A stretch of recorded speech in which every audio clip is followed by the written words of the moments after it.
All right. Oh, I bet you the chat's still going.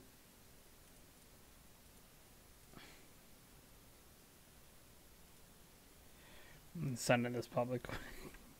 Is the chat still going nuts right now?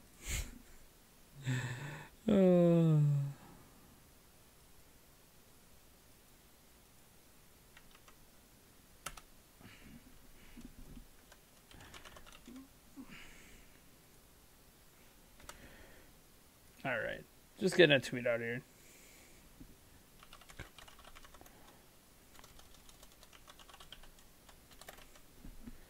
All right, got the tweet out. Make sure everything's working over here. Been having some issues. All right. I think everything's working. It says we got 8 people watching. I just shared it on Twitter, and the old Twitter, and yeah, everything's going. Let me get the chat open here that I currently have closed for some, like, why? Oh, there we go. All right. So, it's funny because the chat is still just going nuts here. We're in a new live stream, but because I'm using the stream live feature, not a scheduled one, it's just the same live stream. So, it's kind of funny reading it right now. Is Player Essence and Ryan Lillis looks like they're going to set up a debate for tomorrow? Do it. Just tell me what time. I want to watch. I want to watch. I love watching OJ debates. I love being part of OJ debates. Those are fun. Probably the most fun I think I've had on YouTube was OJ and Maya's debate, and then anytime I've done a podcast with a guest, like whether they were patrons or whether it was like when we had She Says and OJ on as well when we did that Smash Cast. That was a really fun podcast. That's probably my favorite podcast we've done. And that was a podcast we disagreed on like crazy. So that was a lot of fun. Plus, I like when the shill comments come out. I don't think I could count in my head how many times I've been called a shill. 5 p.m. Pacific, 8 p.m. Eastern. Hell yeah. Tomorrow's Tuesday. Yeah, I usually don't stream on Tuesdays. So I might have to tune in and watch the debate. I'm not having a live event with OJ tomorrow. As far as I'm aware, anyways, I don't have anything planned. OJ's inviting people who are who want to debate him to come debate him live. OJ does like is it every night you do a live stream, OJ? Or most nights? Something like that? I feel like you have like a recap news / discussion stream almost daily. Monday through Friday anyways. Every day, yeah. So that's what I thought. I don't catch them all because I have my own streams and my own stuff going on, but Monday through Sunday. so every day. So Medieval Crack says, I would look at several screenshots of the PlayStation 4 remaster versus the Switch remaster, and a lot of shots the original looks better. So here's the thing, because this is just a whatever. We're just chatting away, right? We're not I've given up on trying to play a game tonight. I just don't feel I'm not in that game kind of mood right now. Does that make sense? Like I was gonna play some Starlink tonight for you guys, but I'm just like, I think what'll happen is we'll just do our Q&A and just chitty chat tonight, and then on Wednesday, instead of the Q&A, we'll do we'll play Starlink on Wednesday, and then this Friday I'll do a multiplayer game. Probably I haven't really decided yet. It could be Fortnite, could be Mario Kart. I know some people really want to get a Mario Kart tournament going, so it might be that. Whatever, something like that. Yeah, you got a notification for the last stream, but not this one. Isn't that weird how it works, dude? YouTube's notification things are all messed up. But yeah, anyways, in terms of like looking at the screenshots of the Switch version versus the PlayStation 4 version of Dark Souls Remastered, a lot of it is just like taste, right? Like even in Digital Foundry's video, they talked about how like the improvements made to the PlayStation 4 and Xbox One version, a lot of people didn't really view them as improvements, right? They were just like changes to make things different rather than things they actually thought aesthetically looked better. So like when people look at the Switch version, they go, man, that looks better. It's because people prefer the original look of the game. And there's nothing wrong with that. Literally nothing wrong with that. I'm not here to debate like what's the better looking version of the game. It's so subjective. It's just like when people debate over, the Wind Waker HD versus the original style of the Wind Waker. Like, which one looks better? I don't know. I think they're both gorgeous in their own rights. But obviously, like, one thing a lot of people hate on in the Wind Waker HD is bloom! All of this bloom! And, like, yeah, there's crazy bloom in that game. I can openly admit the bloom a little bit out of hand in that game. But there's other aspects of it that I think work better. So, I don't know. It's all personal taste at this point. Let me open up the Twitch chat as well. Make sure I'm not missing anything over there. It looks like everything's pretty chill over on Twitch. Just a couple people watching. Not a surprise. We usually don't have a big crowd on Twitch, but I like to keep those Twitch streams going anyways. It's always nice to have it as an alternative to YouTube. Plus, since we only live stream there, it's a good place to check out all of our prior live streams. For those who aren't aware, all of our live streams on our channel go private after the fact. Because this channel has a crowd that I feel children sometimes watch, including my own, and I don't like them seeing the nighttime side of Dad over here, which can sometimes include some swear words. I don't swear that often, but when I do, I do. And obviously includes shots, and I owe Blue Bolt a shot right now for a $1 super chat. So let me see what we got today.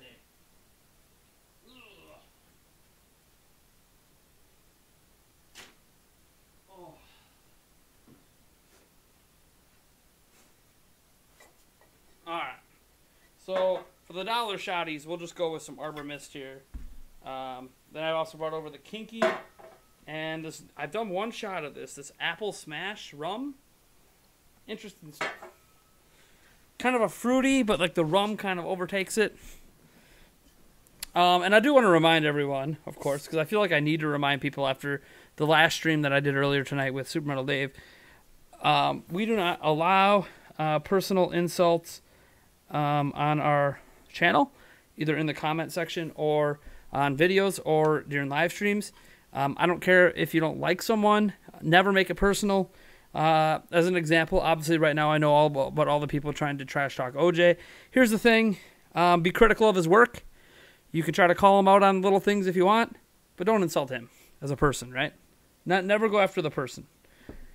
Because none of you guys know him as a person. Heck, I don't really know him that well as a person. We haven't had too many conversations that weren't public. So let's not let's stay away from any sort of personal insults and stuff like that, and stick to just calling people out on just like when I talked about Philip, right? I didn't really like trash Philip as a human being because I don't know the guy, right? But I could be critical of his actions or his lack of actions, right? And that's what you guys should be like in the chat. If you want to criticize someone, you can criticize their work. You can criticize their actions. Don't criticize the person. And this should include things like not getting into people's finances, as an example. Not that the kind of money OJ or whatever makes is anyone's business, and I know you could take it. I know you could take it, OJ. I'm not worried about your ability to take it. This is just a general policy I have at my whole channel, not just with you. We've had this issue with people in the past. So, what? I don't know who this guy. I'm showing this comment because it's a night stream. If it wasn't a night stream, this comment would not be shown. But what? My penis is 1 centimeter flaccid and a ½ centimeter erect. So do you like have to use like tweezers on that or something? Like what the fuck? What is even happening right now? How's it going, everyone? I am the Thunder Overjans from Nintendo Prime. This is our shooting the shit late night edition. Just a little Q&A, a little chat. I don't even know where this conversation's gonna go. It's just gonna be whatever. We're kicking it off with a shot thanks to Blue Bolt from the live stream. With Super Metal Dave. I didn't want to be disrespectful to Dave by doing the shot right there because he wanted to have this super serious stream, and I just didn't want to. You guys know me, like I can get super serious, but then I bring that lightheartedness into it as well and have fun. you know, even when I get triggered, I come down. Like, I'll admit I get triggered at times, but I'll come down from the trigger and be like, whatever. OJ knows it all well. You guys should know that when OJ and I debated, like, I got like really heated, and then I just fell back down to earth. Like, I'm really good at reining myself back in eventually. But yeah, so cheers, Blue Bolt. Thank you for this. But yeah, guys, just remember the words. I don't want to have to put people on timeouts. I won't drop ban hammers tonight, unless you just keep repeatedly breaking the rules after I just reminded everyone of what the rules are. I know I don't have the rules typed out down below because I feel like my audience should know better by now. All right. So let's see here. You seem like a chill ass guy. Not gonna. Yeah. I mean, I can get heated. You know. Some of the best things people like about me during live streams is when I have a particular subject that I'm really passionate about. So I start out kind of just digging into it.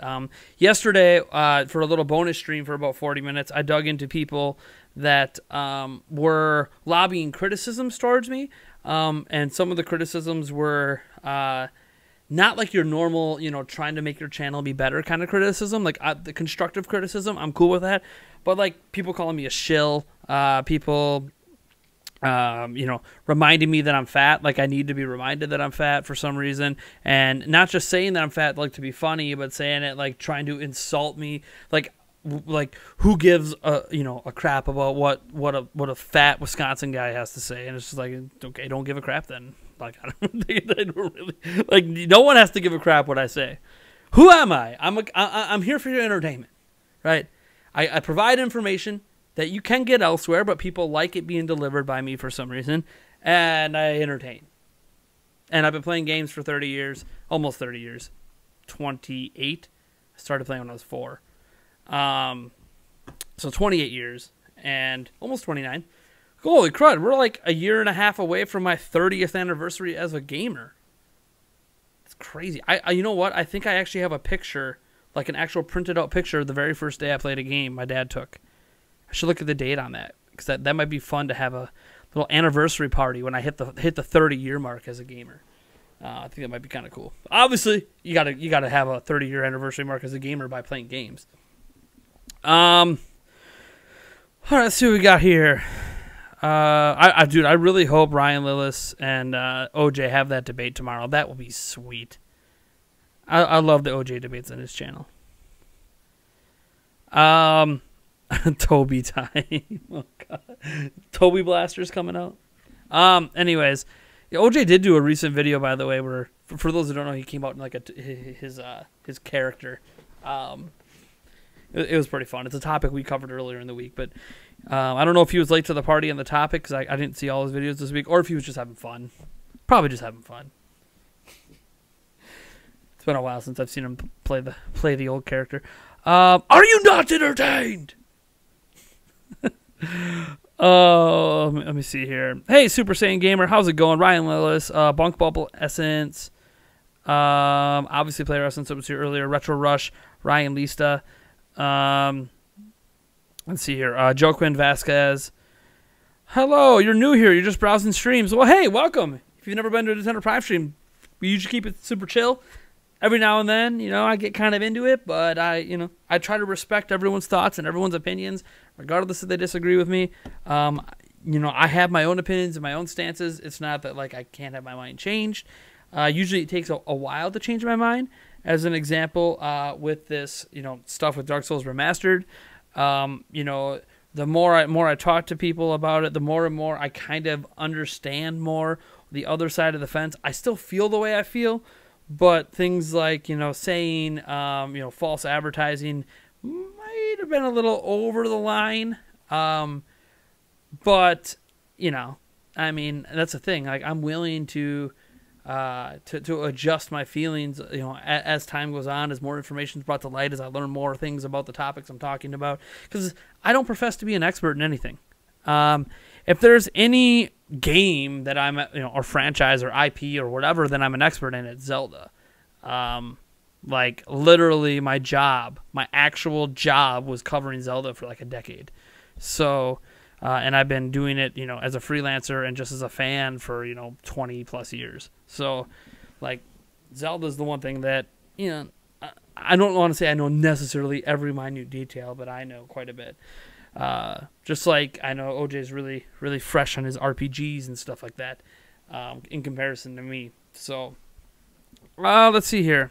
Nintendo says, sorry about the Brew Crew, by the way. I wanted to see the Sox go head-to-head with them. Yeah, I mean, it's life.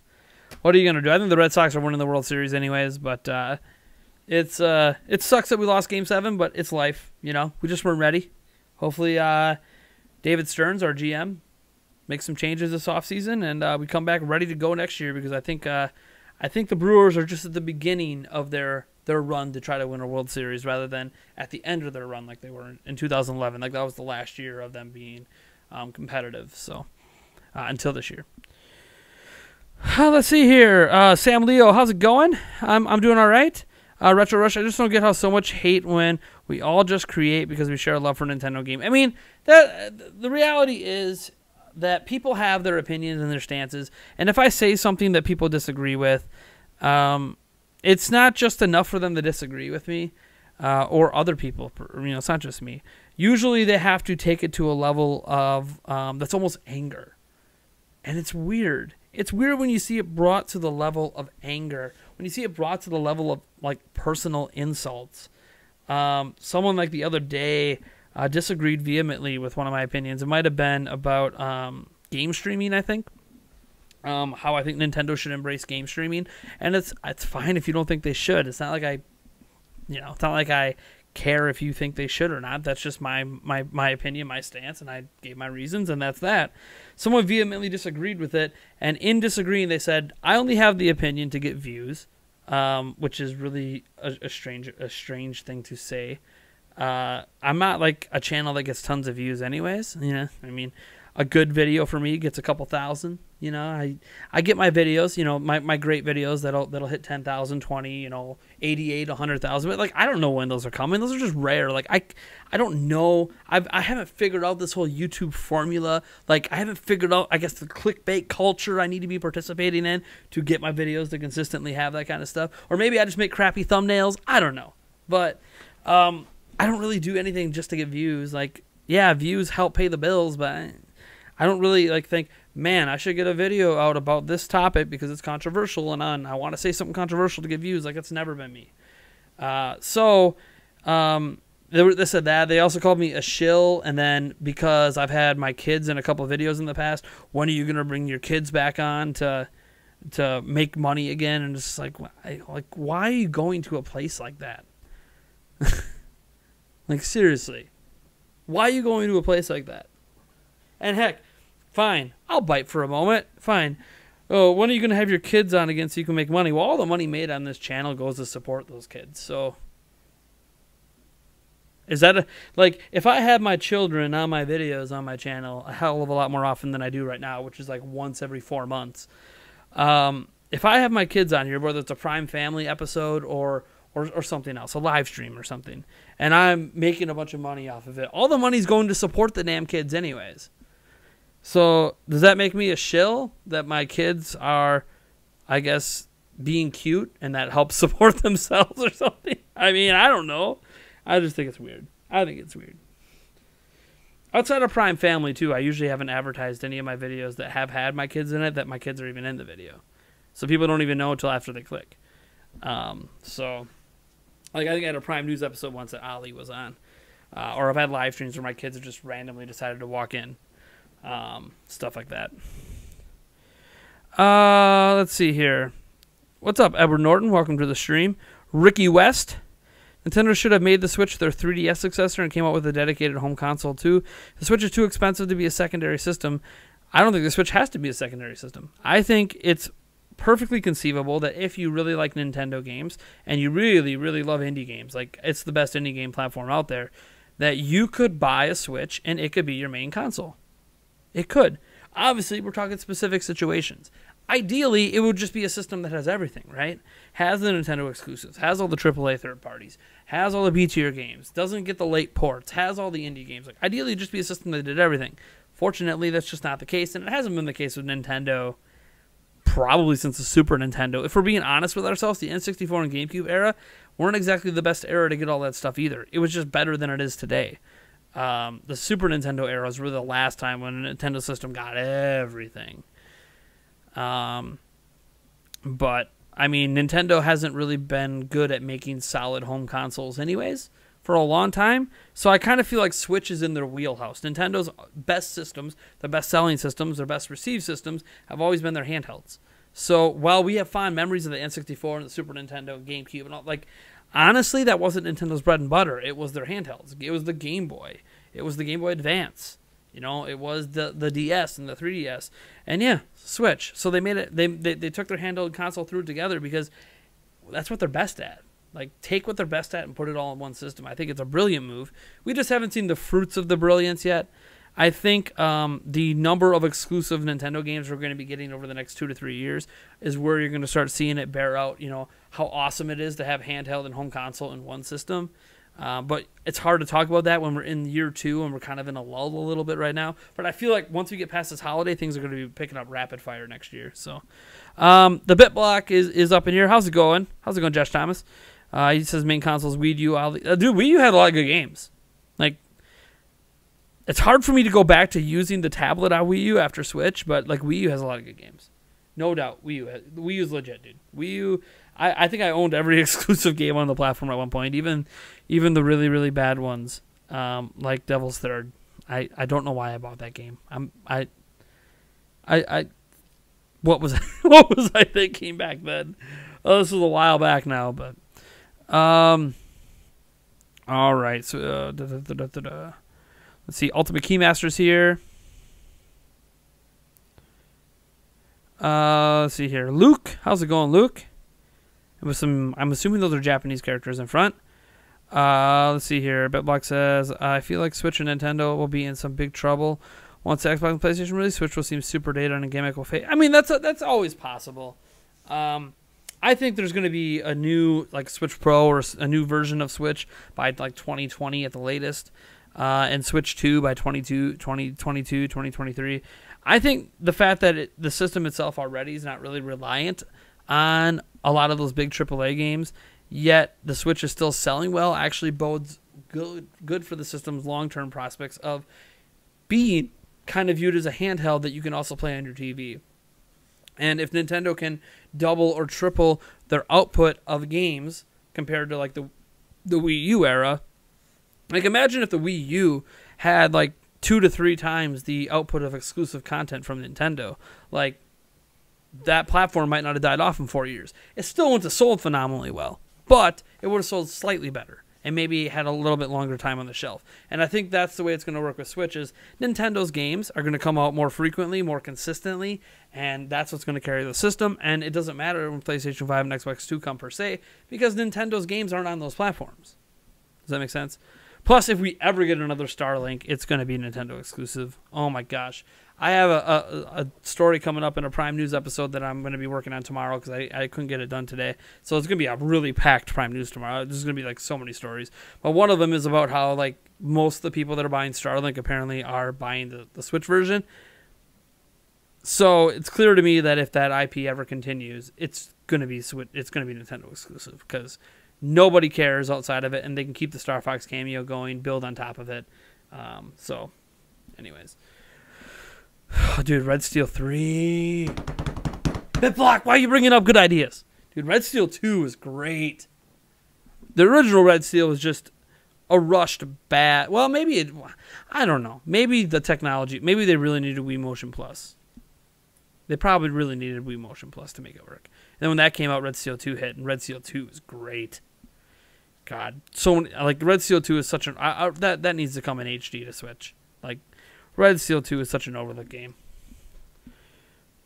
Yeah, dude, Red Steel 2 is fantastic, man. Feels odd hearing about that from you. You're the guy I always picture with the Animal Crossing stuff, and Red Steel 2 is actually like the most satisfying game you've played. But I mean, it just shows like just because like you know you might be into like you know the Mario parties and the tennises and all the stuff of the world doesn't mean that like you can't be really into some other type of game too. You know, Red Steel 2 it's a good game. Let's see here.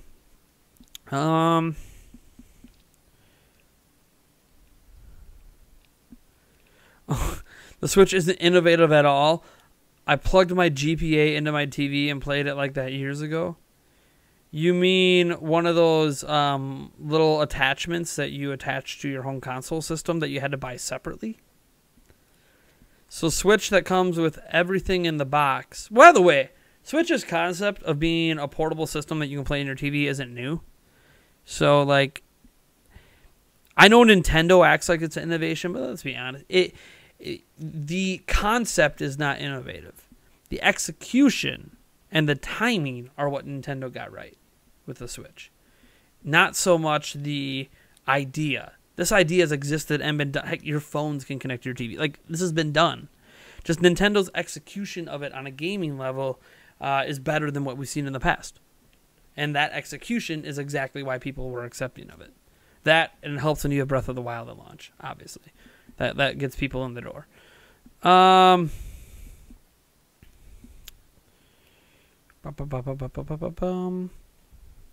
Let's see here.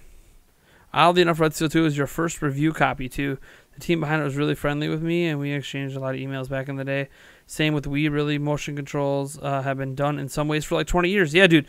The very first motion control gaming controller, wasn't it on Atari? Like the OG Atari, or maybe it was Atari 2600. Either way, one of the Atari systems had a motion controller, I mean, you were holding a dildo. Let's just be honest. It was a dildo. Like, people joked about the Wii condoms and the Wii. Like, nah. The actual old school motion control for Atari, that thing's a dildo. If I saw that in someone's house, I would think I came upon their unmentionables that they use in the privacy of their own home.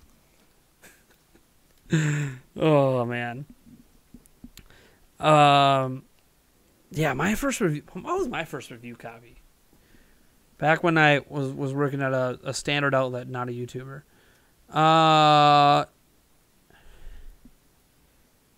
It was either... No, it was probably Epic Mickey, which was weird, right? So I was running a Zelda website, but somehow I got a review copy of Epic Mickey. Like, they just asked me if I wanted one, and I said yeah, and they had sent it to me like 3 weeks early. Turns out Epic Mickey was actually a lot of fun on Wii, but Epic Mickey 2 let me down. But yeah, I didn't know, like, what was I supposed to do with that review copy? We're a Zelda website. We don't really cover it. It was, I think they just wanted to really bag it, like, so desperate to get any marketing for Epic Mickey back then, which feels so weird for a game that has Disney characters in it. But yeah, I remember that was my first review copy. I got Ocarina of Time 3D as well. That's where this is a press. Maybe Jeff Thomas got it too. I don't know. This is a press Ocarina. That only Press got with their copy of. It's my only remembrance of review copies in my house. I don't have any of the review copies I've had anymore. They were mostly just Zelda games. I had a Hyrule Warriors review copy as well. I think I had the Wind Waker HD or Twilight Princess HD. One of those two I had as well, a review copy of. Didn't get a review copy of Breath of the Wild, but I was on my way out at Zelda Informer back in those days. As a YouTuber, I've yet to get any review copies for anything, but I also haven't reached out much. I reached out to Nintendo. They haven't really... They're still putting me through the process, so they haven't made a final decision yet on whether I'm going to be joining their, what is it, Associates program? Or not Associate. Whatever they call it. They have some program they call now. Ambassador program. So they haven't decided if I'm going to be in that yet or not and get review copies. But I really should reach out to Ubisoft and some other companies. I bet you if I reached out to some of these third parties, I could probably get my hands on some games. I get sent indie games all the time, but I actually have an indie game code in my email right now. I actually really want to try out. It looks promising, and I don't play a lot of indie games. But when these indies contact me, I always check out the videos at least. I give them the courtesy of, look, you're offering me a free code. I might as well look at one video of the game. And if I think the game looks cool, yeah, I might feature it on my channel. I might not make a whole standalone video on it, of course, but sometimes I do voiceover gameplay for certain videos, and I could toss in some gameplay of it if I like it enough. I don't promise anything, of course. Review copies from Nintendo these days are BS to get it. So back in the day, I don't know what it was like on YouTube. You would know more what it was like on YouTube back in the day. I worked at a print media website, so we basically just went through their contact form on the website, requested a PR contact, would be given a contact with someone from Golan Harris. You would email that contact and be like, hey, I would like to request this game. Yeah, I would just like to request a review copy of this game. They would respond back, and then they would either tell me right away you're not going to get it, or they would say, I'm on the list. And I always knew I was getting one because they would somehow not put my address in the system. So they would like always, like if I was going to get a review copy, I'd always get a follow-up email eventually. It's like, hey, what's your address so we can send you the copy? And then they would like overnight ship it, and it would be there the next day.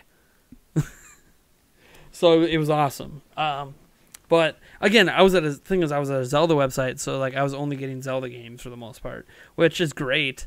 But it would have been cool to get some of the other games too. And I've worked at general gaming websites as well, but the sites were never big enough to get review copies. If that makes sense, like Nintendo had like this internal threshold on this list that they made for websites, and like if your site wasn't over a certain viewership, you were kind of left off the list. Like they would say we're adding you to the list, but they really didn't add you to the list. So they were just being nice, but they're lying to you. So I don't know how nice that is. So I never got review copies for any other Nintendo game besides Zelda stuff. And the Zelda stuff, I mean, it says we were getting like millions of views a month on that website. So it made a lot of sense that we were getting review copies for that. Plus, we were making walkthroughs and stuff with those copies. Epic Mickey has Peter Pan in it, like is based on Pan. So there you go. There you go. Because of the Peter Pan section. That's why I got it. That's what they were. That was the A+ content they were expecting me to make out of Epic Mickey. a whole article with some gameplay footage of the Peter Pan section. Gamehound. Never heard of Red Seal. You have to check out. Dude, Red Seal's great. By the way, guys, if you have any questions for me, just be sure to do the @Nintendo Prime thing in the chat. It just highlights it, because right now I'm just kind of reading comments in the chat, and I miss some, and I'm trying to scroll back and catch what I miss. And some things stand out. Like the only reason the BitBlock's comments right now stand out to me is because he's the only one rocking the Halloween pumpkin avatar, and I love Halloween. I really love Halloween. I mean, I don't know if I love Halloween as much as Josh Thomas. If you've seen some of the decorations he's got in his videos. If I didn't have kids, my house would be decked out like that. I can tell you that right now. If my money wasn't going to buying costumes for kids and all that stuff, like we carved pumpkins the other day, that was fun. But like we don't really have a ton of Halloween decorations because my kids are so expensive. I didn't have kids, man.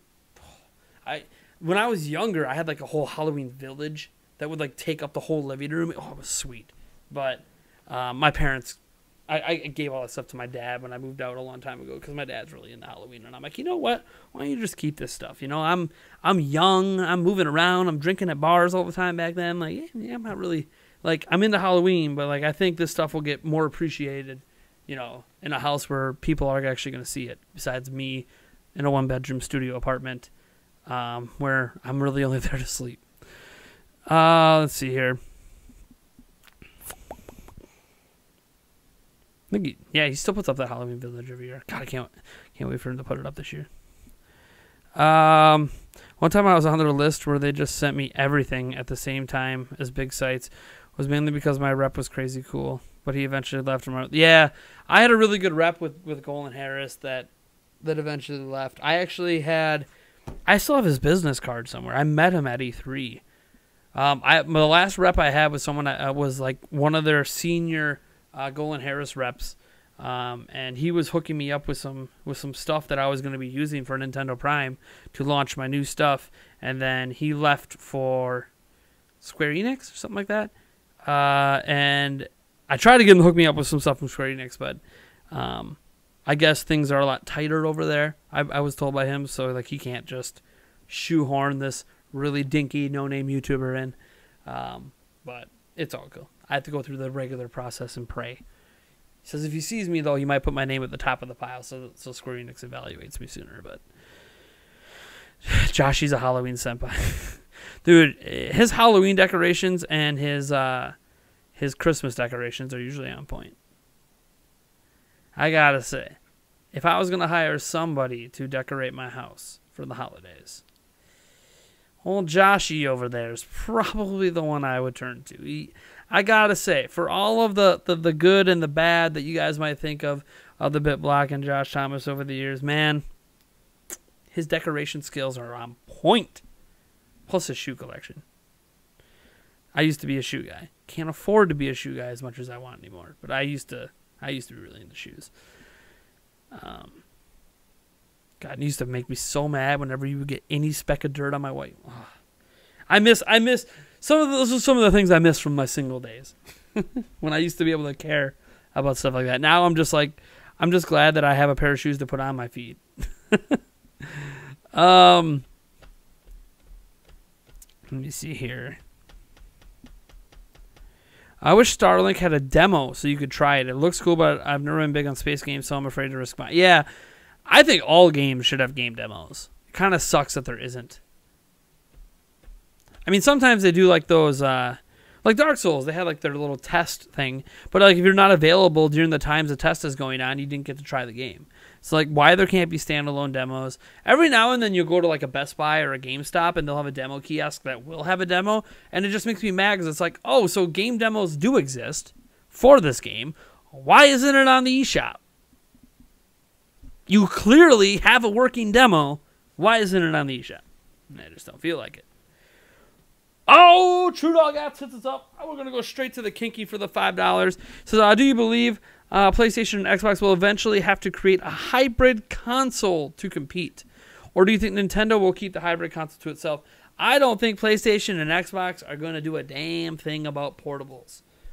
So hybrids, I think, are out. Sony even mentioned that they have... I know saying this publicly doesn't necessarily mean anything. Companies lie all the time. But they've done some interesting things. I should probably turn on my audio here. Oh, I still have my headphones plugged in. That's why I'm not hearing the super chats. So they've done some interesting things. By the way, cheers, True Dog.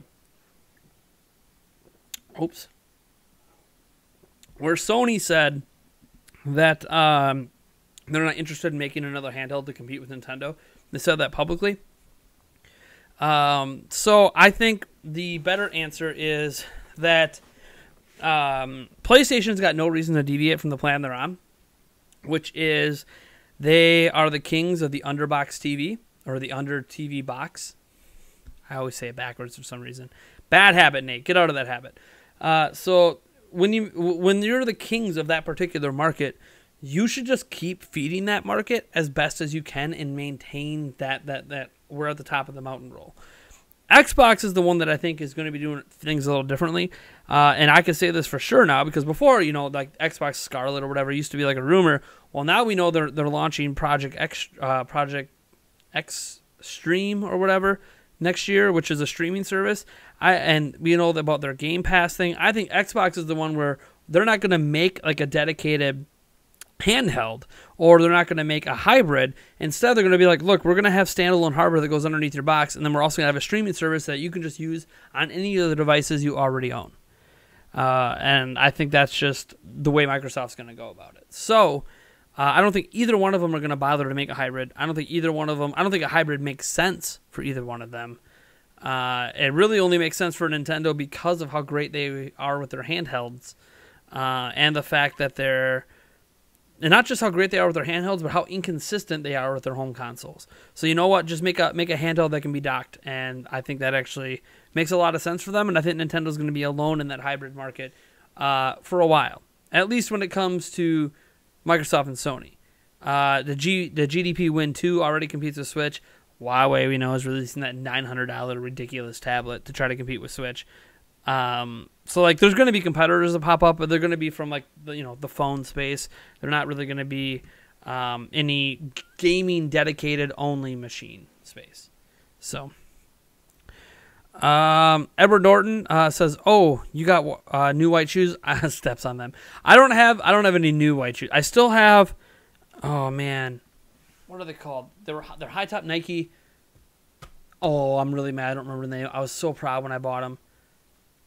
Oh, these used to be the ones that I would wear because I have somewhere I have a a white cap with the flat bill that has this light blue Fox logo on it. If you guys know like the Fox brand for like snowboards and stuff, and I would wear that with this white undershirt with I had a light blue white button down that I would roll the sleeves up, and obviously I had some slick jeans, and then I would like go out with my white shoes and my hat and all the stuff, and like I would unbutton the blue shirt down, so it's kind of got that open button look with the beater underneath, and then, well, not a beater, it would always be a clean white t-shirt, and then I would be like out at the club, and I would just be, I would be dancing up a storm, I'd be doing all these, like I would moonwalk, I would do all this crazy stuff, but I wore the hell out of those shoes because I loved them so much.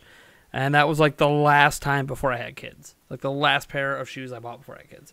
So like I just seriously, I used to have a shoe collection like 30 pairs.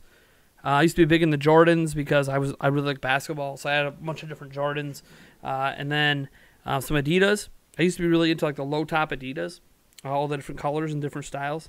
But just over time, with kids and expenses, things just got more and more and more expensive, and I stopped buying. I kept wearing the shoes because I really like them, and I would just start wearing out individual pairs because I have flat feet. So the reason I liked having all the shoes back then is because I could wear a different shoe every day of the month, or to go with certain outfits, and I wouldn't wear out the shoe very fast. But because I have flat feet and I stopped buying new shoes, I would just peel through shoes, just peel through them.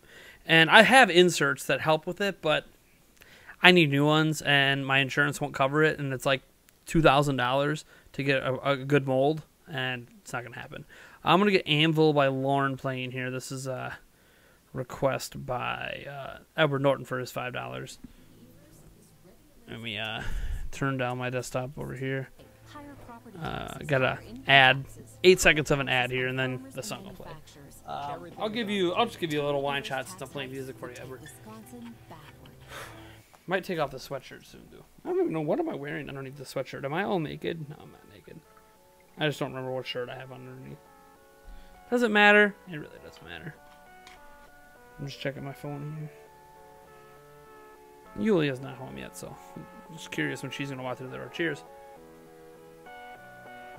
All right. Sean 2018, welcome. He says, I went to GameStop and was pissed about the Mario Kart Deluxe having a demo. Isn't that so stupid? Like, if you have the in-store demos, that's fine. Have demos on the Switch too. It's been this way for so long. It's such an old complaint. Ariel Legend says, more games should really have demos. I was never big on turn-based RPGs, but I thought Octopath looked cool, so I tried the demo and ended up buying it. See, yeah, dude. Octopath demo was awesome too. Plus, you could transfer all your save data over. That was nice. Do I remember Game Crazy? No, I don't know what that is or who that was. You went to Nintendo New York Sunday. Surprise, no Starlink demo. There was FIFA, oddly enough. Did you go all the way upstairs? I heard the Starlink demo was all the way upstairs. But again, that was on launch day, so who really knows? But I've never been to Nintendo New York.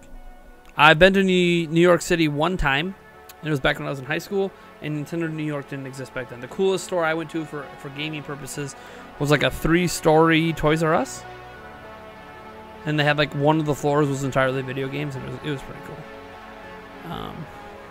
Let me see here. Let me scroll down.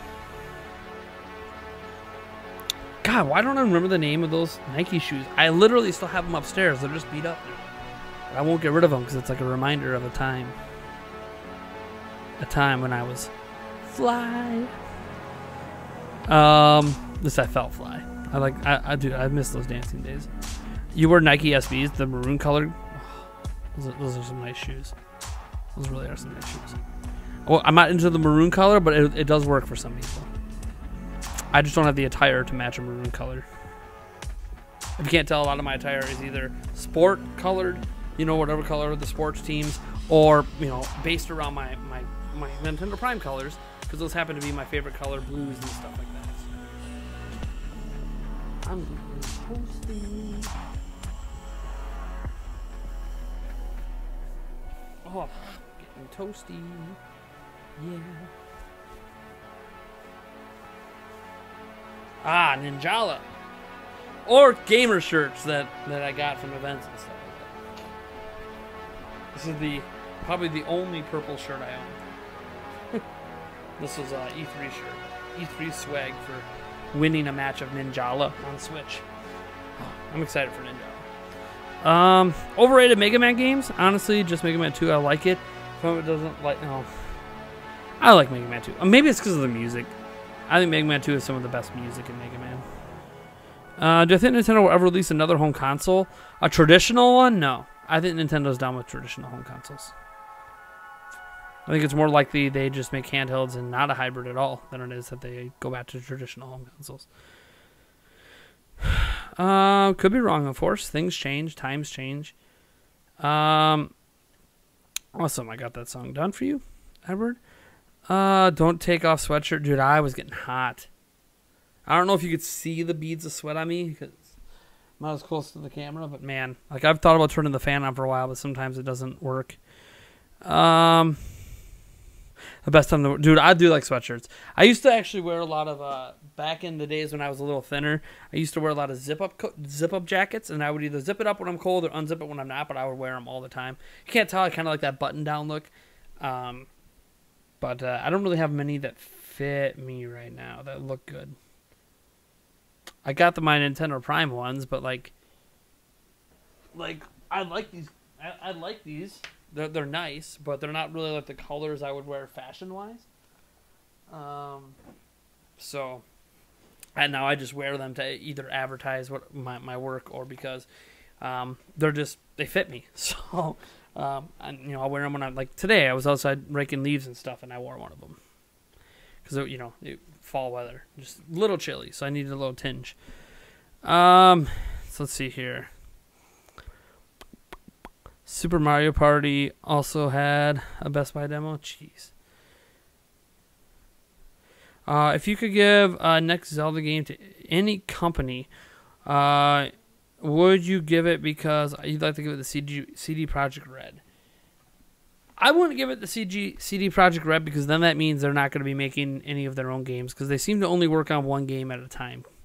That's kind of like their development strategy. We do one game at a time. That's all we focus on, and I'd rather they focus on their own games. Honestly, this sounds bad, but hear me out. Ubisoft Montreal, the ones that made Mario plus Rabbids Kingdom Battle. Not only because I love that game, but because when they are entrusted with Nintendo IP from the ground floor, remember Star Fox and Starlink was an after the fact edition. From the ground floor up, making a Nintendo style game like Mario plus Rabbids, they to me have proven that they can do it well and not do it built around all the Ubisoft stuff, right? Not based on Ubisoft's typical formula, not based on their microtransactions and the way they handle DLC. When it's someone else's IP, like Nintendo, they stick to trying to make a Nintendo game. And I trust them to add their flavor into a Nintendo game. And there's things that happen, like with those Assassin's Creed games, that I think would be brilliant in a Zelda game. And I really would like to see what Ubisoft could do if given the creative freedom on a Zelda game. So that's where I would go. I'm sure plenty of people disagree. 101 studios out there you can give to. Well, more than that, way more. You'll post your Nikes in the official Discord, the Maroons.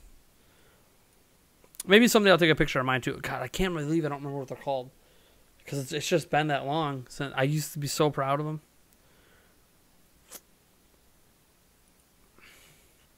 Anyways, that was crazy close to where I live, and the funny thing is, across from where GameStop was. Oh, okay. Matthew Campos, what was the aftermath of the Super Metal Dave debate? So Player Essence showed up during that debate. It really wasn't a debate because him and I agree. So it was just a conversation. He wanted to kind of respond to a lot of the people on my channel, on his channel, on Twitter, that were kind of barking at us, and he wanted to just do like this combo video, and so we did that. But the aftermath, like after it was done, for like 20 straight minutes, the chat was still going, even though the stream was done. And the chat was still going because OJ was in the chat. And OJ is probably one of the most well-known people that were standing against what Super Metal Dave and I were saying. And he did his own stream tonight, kind of arguing against our points on Dark Souls Remastered. So he popped in, and what happened kind of embarrassed a little bit. A little disappointed in my fan base, because you guys know, I went about it at the beginning of the stream that I have a rule about how we talk to each other as a community, how we don't go to personal insults, how we do not attack people. You can question people's opinions on things. You can question, actions they have done or things they have said, but you cannot attack them. And I'm not going to name any names, but there were specific people in our community that were basically going at OJ hardcore. Like people who just don't like him, don't like his stances, don't like his opinions, think he's a shill, and we're just going after him really. And I didn't realize this was going on because I was in a call with Super Metal Dave when we were doing this joint stream. So I didn't even have the chat really on the stream with me. So I was just doing this thing with him, got off, and then all of a sudden I started reading and looking at it, and people were just going at him hard. And I wasn't worried for OJ. OJ can take it. He was encouraging it even. OJ is not someone I worry about not being able to take the heat, but I was disappointed because we don't allow that to happen to anyone. And if I had been paying attention and watching the chat during all this, there would have been a lot of timeouts handed out and maybe even some ban hammers dropped.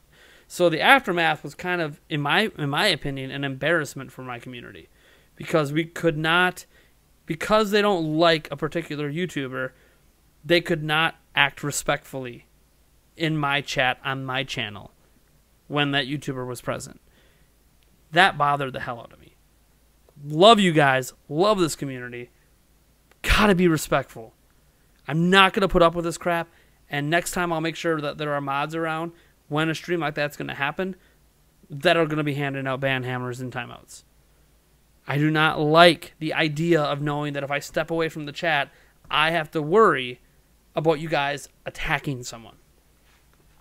Don't care who it is. Don't care if Donald Trump shows up in my chat. The actual Donald Trump.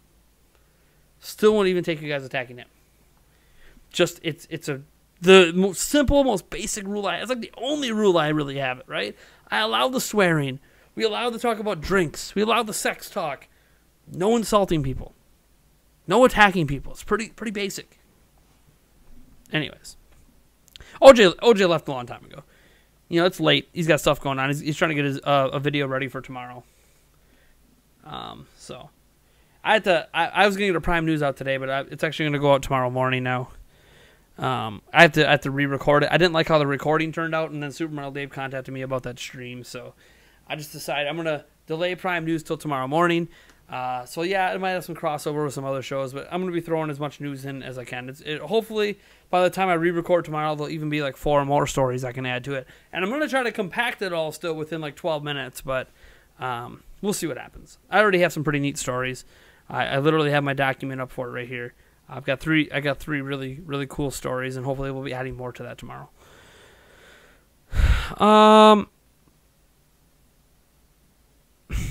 OJ can't see that he's really Nintendo biased, though. I think everyone has their biases, right? I'm not going to accuse anyone in particular of having bias. One thing I did note on Twitter the other day, because there were some people that were saying they're fed up with me because I have these negative opinions or whatever, apparently I'm Mr. Negative over here. Cheers. I suggested they go to OJ because I've seen OJ be critical, but when OJ is critical, he's a little lighthearted about it. He doesn't get super into it, right? And he, but when he's positive about something for Nintendo, he's really, really positive. And I don't know if that's just a personality trait. I don't know if it's bias. I don't know if it's, just the way he is. I just don't know. So instead of me just being oh, he's biased, I'll just say that he has a more positive outlook towards Nintendo. And so anyone that wants a lot of positivity surrounding Nintendo should definitely be following OJ. He has tons and tons, and he has positivity for Nintendo oozing out of him. So he's a great channel to go watch if that's what you want. Me, I'm always going to be me. I'm going to have my positive takes and my not so positive takes, my positives and my negatives, and all you can ever, all you can really say about me is you're always going to get my honest truth and my honest feelings, right or wrong. And I'm not going to sugarcoat it most of the time. Yeah, I might sugarcoat my feelings towards particular individuals, but I will never sugarcoat my feelings towards the game industry and what's happening. And some of you guys, that's exactly why you're here, because if I'm positive about something like Starlink, it's because I actually really love it. I'm really enjoying it. If I'm negative towards something like the Dark Souls remaster, just it being called a remaster, not the actual game, that my criticisms, well, you can disagree with them, and I will respect that disagreement, but it doesn't mean I'm going to change my mind, right? So that it's coming from a place of, this is what I actually feel, this is what I actually believe, and that's just kind of the way it is. When I criticize Nintendo for certain things, the Nintendo Switch Online service, it's not coming from a place of I want it to be garbage. It's coming from a place of I want things to be better. My criticism of Dark Souls, like the remastered word, it's because I want it to be better. It's not coming from a place of negativity. It's coming from a place of constructive criticism to make things better for all of us. But anyways, that's just my 2 cents. Let me see here. OJ seems like he's a cool dude, but I feel his love for Nintendo blinds his judgment for them as well. The thing is, I think everyone has biases. I have some bias for Nintendo. I can openly and freely admit I have been Nintendo Defense Force several times on this channel. I have bias towards Nintendo. I know I have bias towards Nintendo, though, and I think what bothers me, I'm not talking about OJ here, just in general about just gamers at times, when they can't admit to their own biases, when they can't admit to their own stuff. As an example, Eric made an admittance on the recent podcast that I think was a very important thing. We were talking about Pokemon, Let's Go Pikachu, Let's Go Eevee, the Master Trainers, blah, blah, blah, and Eric openly admitted that not just that he's a Gen 1er, but he thinks that the only reason he even cares about Pokemon is nostalgia alone. And so many people are unwilling to admit something like that, right? Because a lot of people will view, when you say, I only care about Pokemon because of nostalgia, you know how much hate a person can get for that? I don't think anyone's going to hate on Eric, because Eric is one of the nicest guys in the world, and I don't think no matter what he says, there's anything he would ever say that would make people want to say something bad about Eric. But it's, he's not like me, where I could set people off at times. But I think, that's something I have in me as well. Like, if I'm basically willing to admit to faults that might exist in my viewpoints and stances. But I think as long as you're willing to admit to it, that helps frame the whole conversation. Like, if you have that same fault, then you're more likely to understand where I'm coming from, and what I have to say might have relevance for you versus someone who isn't biased towards something, and might have a completely different viewpoint. So the thing is, like, I've seen plenty of people in our comments that are biased against Xbox, biased against Sony. Can't tell you how many times I've seen some Nintendo fans bash Sony and bash Xbox like crazy. And I'm just like, well, why are we doing that? Like, I don't hate them. So I don't get it. It doesn't make any sense to me, but that's just the way some people are. We all have our little biases. We're not always aware of them, by the way. But like, I'll probably always have bias to my kids, but I mean, come on, it's your kids. I try to be understanding, though, because I was a kid once too, and I know kids can be full of shit. So, let me see here. I find it funny, the people that go, you're always too negative, or comment usernames I don't recognize. Well, what you have to remember about YouTube, and this is just in general with content across the whole planet. The people that are like you guys in the live stream chatting right now, you'll notice we have 36, 38, 40 live viewers. How many people are actually chatting? 8, 9, maybe a dozen. A majority of people watching this live stream are not chatting. A majority of people that watch my videos, like as an example, there were like 80,000 viewers of like whatever one of my my videos on Philip Mewson way back, a couple months back. 80,000 viewers, but only like 2,000 comments. And yet, of those 80,000 viewers, according to Google, like 70,000 of them were unique. So 70,000 different people clicked on that video, but there's only a couple thousand a couple thousand comments, and probably among those comments, it might even only be like 400 people, and there's people responding to each other. So we got to remember the comment section usually makes up a minority of the viewers. So you can have people who watch all of your videos and never comment. So when they do come out and they say, why are so many of your videos so negative? It's probably because they've seen a handful of my videos and they happen to be kind of a negative stance. And part of that's not their fault, by the way. Part of that is because of YouTube's algorithm. Because they clicked on one of my negative videos, and maybe they even hit the dislike button, right? Or whatever.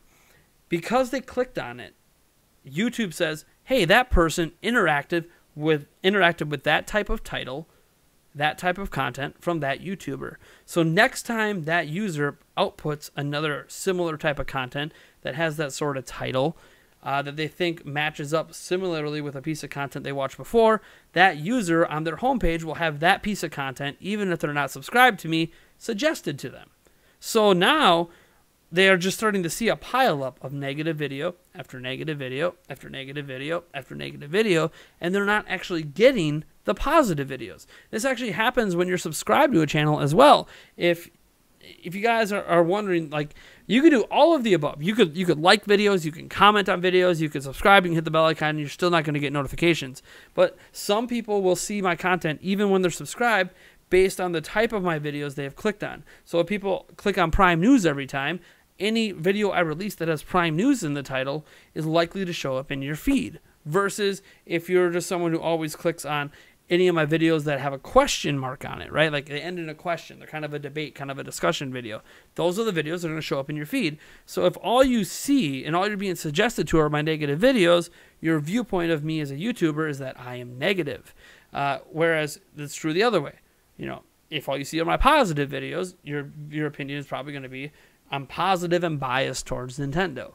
And that's just the way that people are going to view things. So yeah, a lot of you guys that are regulars that are here all the time know I have my positive videos, I have my negative videos. I think someone even said that in the chat. You have your positive and you have your negatives. Like, you're kind of balanced, right? You swing both ways, and there are times when you're more negative and there's times when you're more positive, and it just kind of flip-flops depending on what's going on. But a lot of people that watch my content aren't getting all those videos. I guarantee you, of the 38,000 subscribers, there's probably less than 100 of you that watch every single video. So that means there's less than 100 people that are that watch my content that know the wide variance of my content that know about all the negative and all the positive and all the types of content I have. And that's just based on stats I can look up on the back end, where it shows me that less than 100 people actually watch every single video. So that being the case, I'm attracting a wider range of viewers, subscribed or not subscribed. And because of that, their opinions on my content, unfortunately, are often shaped by what the algorithm is giving them. And that sucks. So one thing that sucks about the algorithm is that they don't get to see the other side of the coin, because they saw a negative video, so they didn't want to subscribe and find out any more content. And then the next video of mine, they see a negative video, and that doesn't make them want to subscribe and see my other types of content. And there's nothing I can do about it. There's quite literally nothing I can do about that. So it's just the way YouTube works.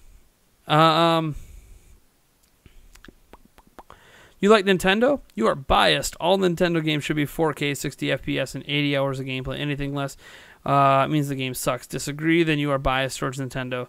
I'm thinking more like 16K and 120 FPS. You're way off base. They should all be stacked with like 6 2080 Ti's in the system as well, by the way. And you know what? While we're at it, let's just go with a quad processor board in the system and run 4 9900s. The new ones from Intel that are like really expensive, $500 plus bucks. Heck, you know what? We can go server style and go with $1,200 processors. Screw it. We want to hit those benchmarks. and the new Nintendo system should cost like $8,000. Anyways, anything not PC sucks. You buy let's see here. Matthew Campos, I watch 97% of your videos, and I don't expect everyone to watch all of my videos, right? Like I literally do not expect everyone to watch all my videos. Just like there's a lot of people that don't even know I live stream. Did you know that? We have a lot of subscribers that watch my videos that don't know I live stream because they don't get notifications. So they have no idea. And my live streams are private after. And I don't like sending them public because this content's a lot different than the rest. Even though this content, I think, is important because it's how you guys probably best get to know me. It's still, it's just, I don't know. And as Evidence Smith said, that's not exactly fair for you. I mean, it's not fair for me. It is openly not fair for YouTubers that that's what happens. And it's true of so many YouTubers I subscribe to as well. I don't get all their videos. So, but I know this as a creator. So I know that, like, just because those are the only kind of videos I'm seeing from a particular creator doesn't mean that's the only kind of videos they make.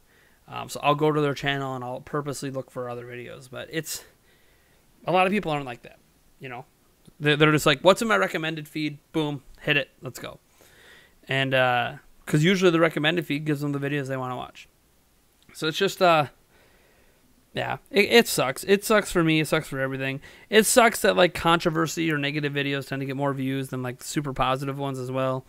I mean, I've had some positive videos that have gotten some good views, but even some of the positive videos are built off of controversial stuff. Like, you guys remember my What If series? I remember I did a What If video on, like, what if instead of the Wii U, they made the Wii HD, and it was fully backwards compatible, and they released that in 2010 instead of 2012. I remember that video has, like, 60,000 views, and, like, that was, while that's not a negative video, it's also, like, a kind of sort of controversial because you're creating this what if scenario about something that is viewed kind of as a negative and trying to turn it into a positive. And so, like, it sucks that those are the kind of videos that usually get traction on YouTube, but it's just the way it is, Just, I guess it's what my fan base desires. It's what everybody wants to see. Who do I main in Smash? In every iteration? Pikachu. Done. The ones that have Toon Link in, it's Toon Link then Pikachu, but otherwise it's Pikachu across the board. Let me go scroll up here. I think I missed some ads at me. What's wrong with the Dark Souls remastered in one sentence? It is not a remastered game. It's just a port. And that's fine. It's fine that it's just a port. Like, it's totally fine that it's just a port. Not a big deal. That was said by GU King of Heart. Welcome, GU King of Heart. Haven't seen you at a lot of streams lately, but welcome. I still remember that video you made of me trying to call me out on something. I can't remember what it was. Way back when. I watched it, though. Did I comment on that video? I don't know if I commented on it, but I did watch it. Let's see here. Kboom17 said, if you could put one horror game on the Switch, what would it be? One horror game on Switch. See, I haven't played a ton of horror games over the years. I mean, the Resident Evil stand out for me, but not all of them are horror. Fear? I think like a Fear on Switch would be really cool. I really like Fear a lot. But I don't know, is that really horror? I mean, it's scary, but probably a Silent Hill game. How about the one that they were making that never released? Well, it's not going to happen because, that guy's no longer at the studio. But probably a Silent Hill game. I used to love Silent Hill games. What was that newer IP? There was a newer IP that I really wanted to try out. I haven't played yet. That was a horror IP. Can't believe I don't remember of it. Oh, hold on.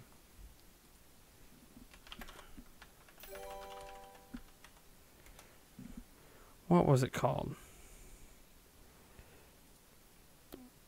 Hold on. 10 most anticipated horror games? No.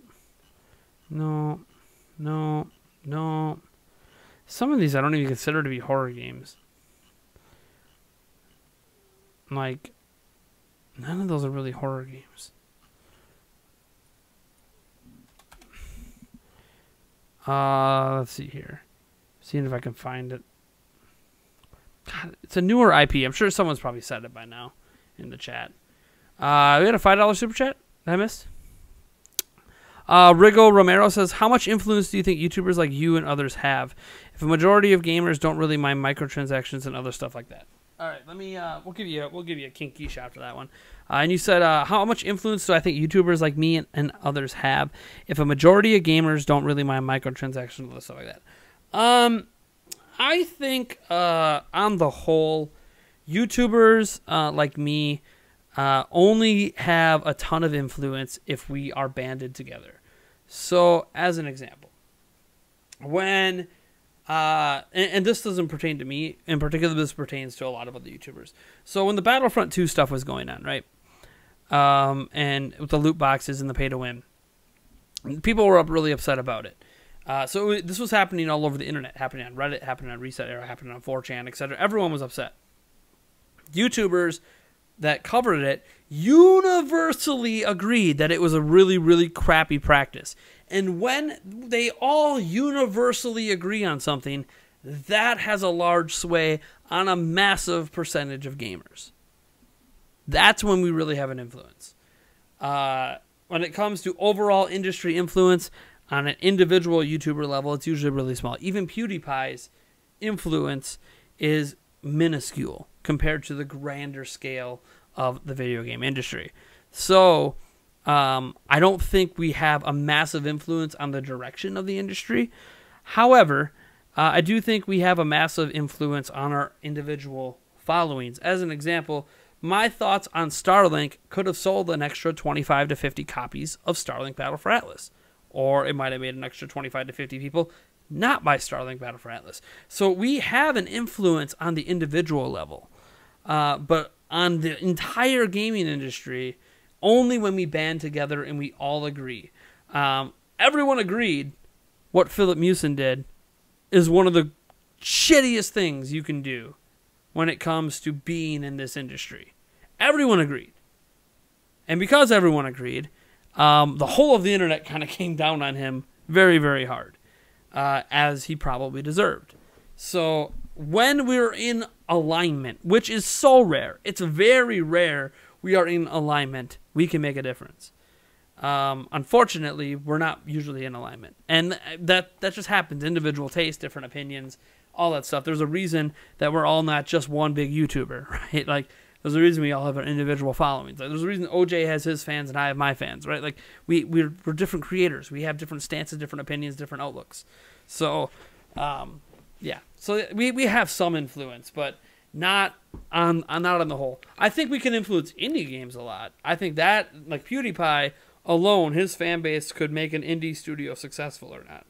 So I think on an indie game level, we have a lot more influence. But on like an industry-wide level, I think our influence is minor. It doesn't mean that we shouldn't say, just like your guys' individual influence. It doesn't mean you shouldn't say anything. It doesn't mean you shouldn't pipe up. You should still be critical. Like, the complaints and the criticisms should still be out there. So should the positivity. It should still be out there. But we need to be frank and honest with ourselves about how much of a difference it makes. And if that discourages you from saying something, I'm sorry. But, like, nothing, put it this way, nothing changes if we say nothing. So I feel like it's always better to say something than nothing. And I have a platform with 38,000 subs to say something. If people don't care and they unsubscribe because of what I say, oh well.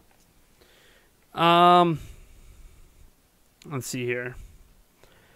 So let me get that shot down for you. Thank you so much, Rigo Romero. Scrolling back up to some of the other ats that I missed. Ariel Lazarus says, sorry people are being dicks. It's so dumb. No one is holding a gun to their head and forcing them to watch your videos. Hell, I think most of them comment without even watching. A lot of people look at headlines. This is true on print media websites as well. Social media especially. People just look at headlines, headline surf, and then they go to the comments and start hating away. They don't read the videos or watch the videos and read the articles to get context They don't care about context. They care about the headline. And what sucks about the headline is you can't give the entire context most of the time in the headline. So yeah, the headlines might be clickbaity because they're there to get you to click. Doesn't mean they're not true, but it means your thought process on the headline statement might not be as bad if you see what the logic and the reasoning is behind it. And a lot of people don't get that context. So yeah, a lot of people run to comment sections without watching anything. In fact, there's people, it's funny on YouTube, they're like, I haven't watched the video, but I vehemently disagree with you. And it's like, so you haven't seen the points I made, you just disagree with the title. I mean, it's fine if initially you come into the video disagreeing with the title, but at least hear out what the arguments are. Then if you still disagree, that's fine. Disagree. But if you're not even willing to listen to the arguments, then I don't know, are you really closed-minded? I hope not. Like, I could be pretty thick-skulled at time. I know it. I'm aware. It's a character flaw of mine. I have like this auto-defense mechanism of mine. When someone disagrees with me, and I view that disagreement as coming across rather harsh. There's people that disagree with me, and they're really kind about it. But there's people who disagree with me, and they're very clearly slanted towards me. They're trying to get a rise out of me, and they're doing it in what at least to me appears a mean-hearted way. And I've been wrong on it sometimes, but my mind sees that, and I get this like auto defense mechanism that just clicks my brain and says, I got to defend myself, and it's something I'm working on, and I know it's a fault of mine. And I think that ultimately leads sometimes to getting more dicks like just coming at me because I have that mechanism in me that goes on this autopilot. It's like I'm not even conscious, right? I'm on autopilot defense mode. I go to sleep. I wake up the next day. I read some of the tweets I said. I read some of the comments, and I'm like, what the fuck was I saying and doing? Like, in hindsight, going back and reading the remarks, one, it was a troll, not worth commenting to. Or two, like maybe the person really wasn't being that way and I was being too harsh to them. I was the one being closed-minded and not accepting of other people's opinions. And it's a character flaw of mine. And I know it. And it's hard to admit to when you're in that moment. And I've been trying to get better about like snapping myself out of that and just be like, stop, breathe, go to bed, read this stuff tomorrow and see if you still feel the same way after you're not in the moment, And sometimes being in the moment's great. There's a lot of I've made a lot of excellent content in the moment, but I don't know. Like sometimes, what I'm saying is sometimes I understand why people are dicks to me, and sometimes I deserve it. I mean, frankly, I deserve it sometimes. I've been dicks to other people. They should be dicks back to me. Let's see here. Would you consider doing a text-to-speech for the streams? Set price of text-to-speech. I don't even know how to do that.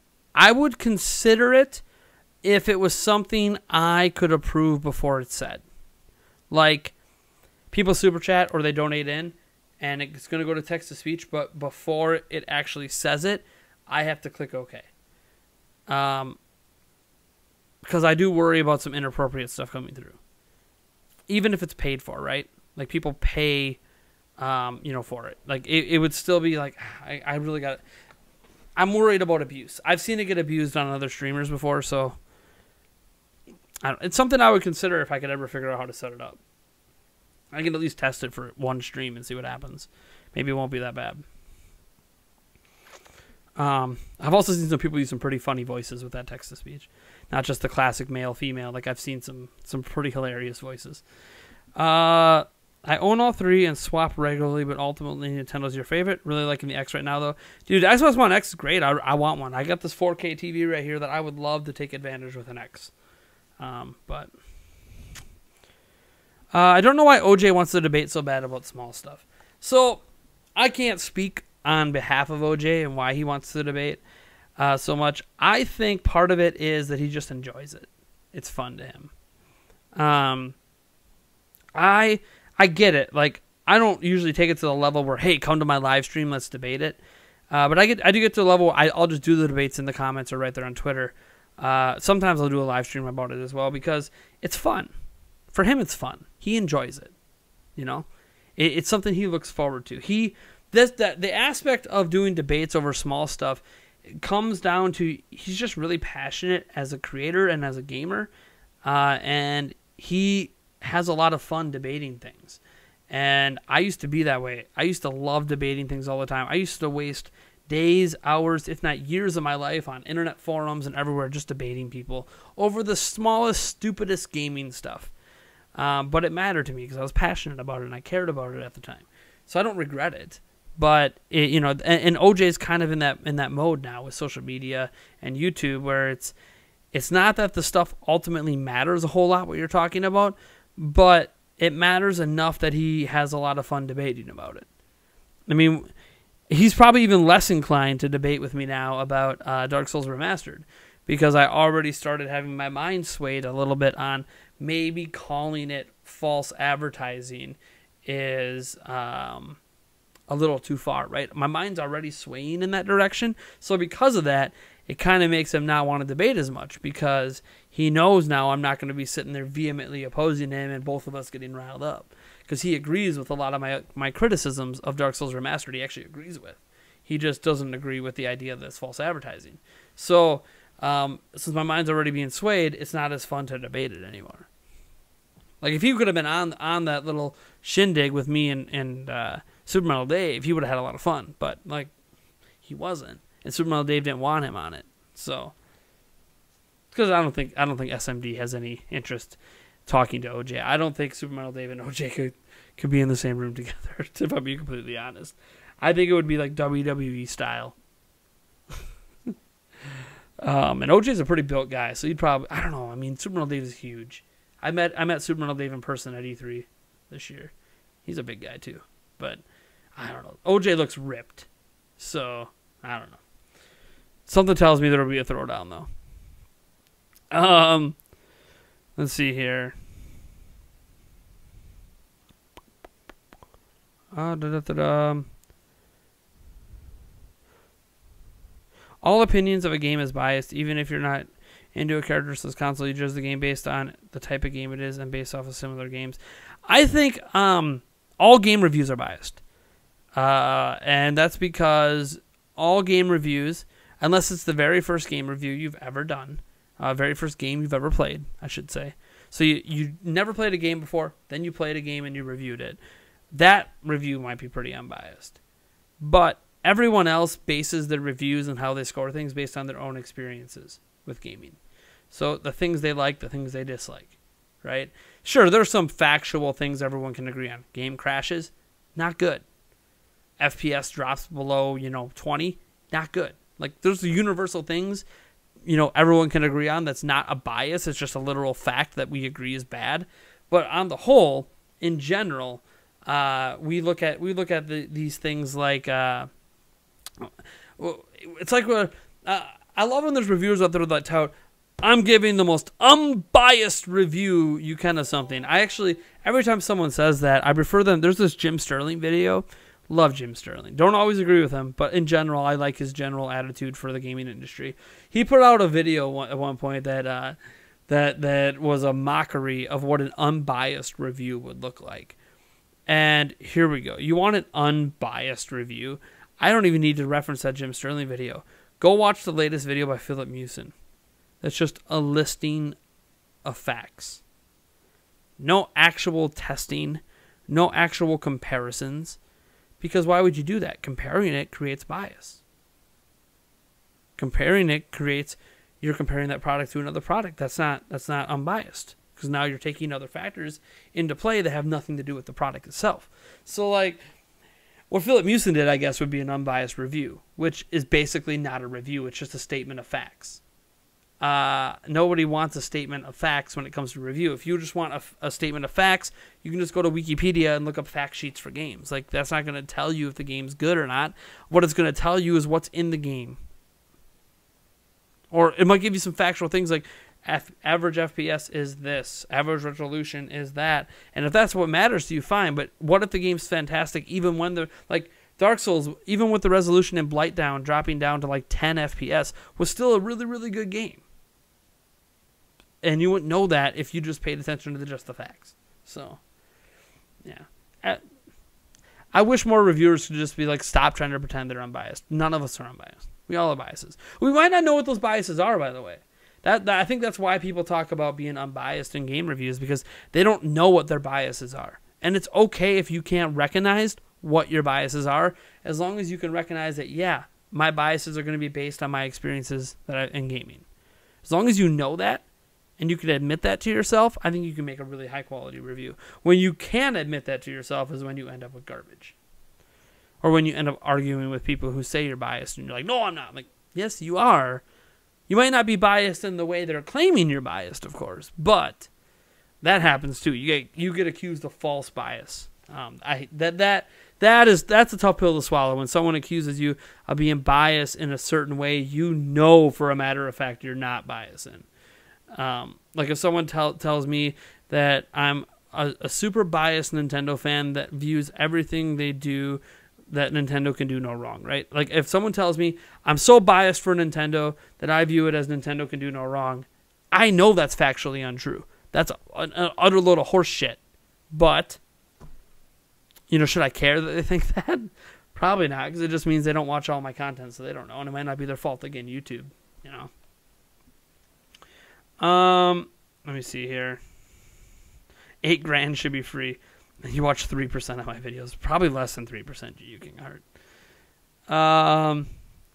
I watch your cool videos, Antonio Alicia is like, I watch your cool videos. Whatever videos that. What videos are cool and what videos aren't cool?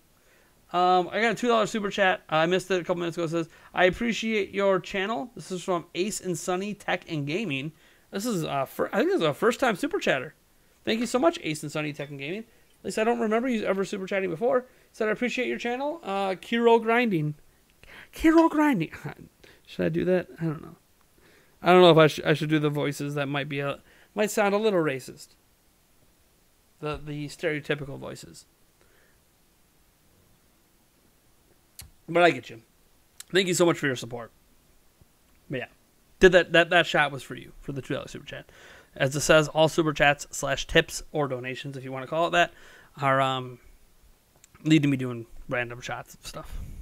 Which tonight I'm doing Arbor Mist, Pink Moscato, pineapple and strawberry flavor. I'm doing the pink kinky, whatever is it, dragon fruit, and apple smash. I haven't taken one of these yet. Bursting apple shot. It's rum, apple flavored rum. Probably, I think it's like a sour apple too. How about Switch Boy? Who the heck is Switch Boy? Is that another YouTuber? Super Nintendo Switch 64K. Ariel Lazarus says, I watch every single one of your videos, even the ones I disagree with what you're saying or don't care about what you're talking about. I just enjoy watching you talk about stuff. Well, that's cool. It's interesting, isn't that like interesting how there's those people that you might not even care about the topic, but you just enjoy watching the conversation, just watching the person talk. You think the thoughts, like, it's whatever, but it doesn't bother you. Like today's podcast that went out, there's like a 40-minute section that's just about, somehow, it's about Philip, Jake Paul, and how I used to shoplift when I was a kid. And all of that mixed together is completely irrelevant for so many people, but there are a lot of people that are just stuck through it because they said, yeah, don't really care about what you're talking about, but we just, I don't know. Like, at least I know when you're talking about it, you're being real kind of thing. Like, yeah, it might not be something I care about, but it's not something you're like the one person that if you talk about it, I'm not going to tune out because of it. It's kind of interesting how that happens with certain YouTubers and just certain people and even in our real lives that, like, they can be talking about the stupidest of stuff, but for some reason you're cool with it. Man, that Super Rental Dave 64 live stream, 57% like to dislike ratio. Ouch. The podcast is really good. Like the dislike ratio. Ouch. Ouch. 31 likes to 23 dislikes. Ouch. Well, yeah, there's Michael. I don't know why that Michael Svesson keeps watching. He can't type proper English. It might not be his first language, so it's fine. But all he does is complain about every video I upload. It's funny. The night of anime crossovers. What the heck, Dynamic Kirby? Two of my favorite YouTubers.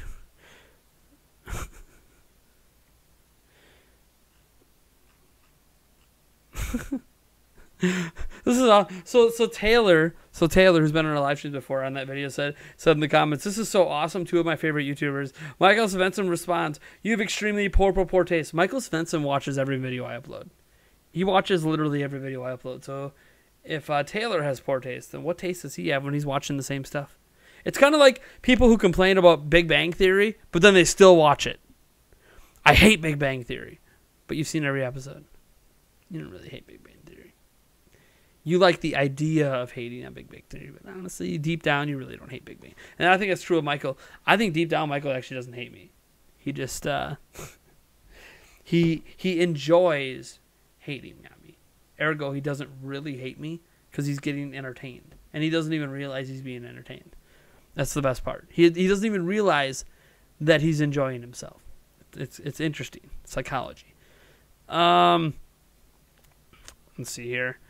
Now we can be cool. You main Kirby. I know some other people that main Kirby. Nice. Recommended suggest videos I already watched and channels you already subbed to. That happens. See, I'm subbed to like 120 videos or 120 places. So my recommended has things from channels I'm subbed to and things that channels I'm not subbed to. As an example, like I'm looking at my recommended right now. I'm subscribed to Tech Linked, but I don't always watch Tech Linked.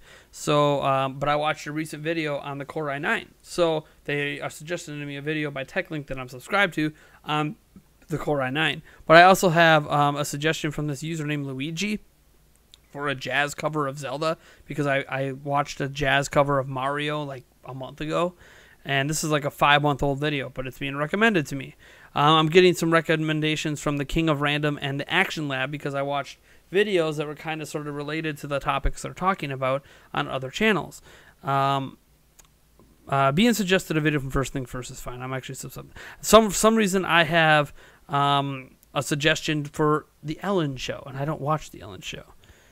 Now I'm getting suggested about the True Confessions with Zach Galifianakis and Bill Maher because I was watching Between Two Ferns that has Zach Galifianakis in the title on Funny or Die. So like half my stuff is like videos I'm subscribed to, and half of them I'm not.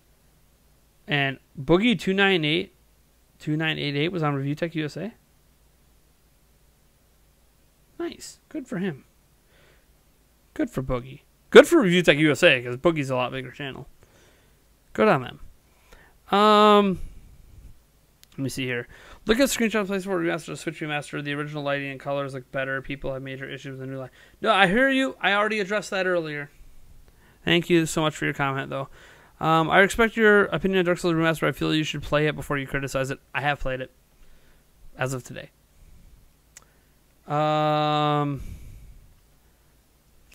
In my opinion, didn't change.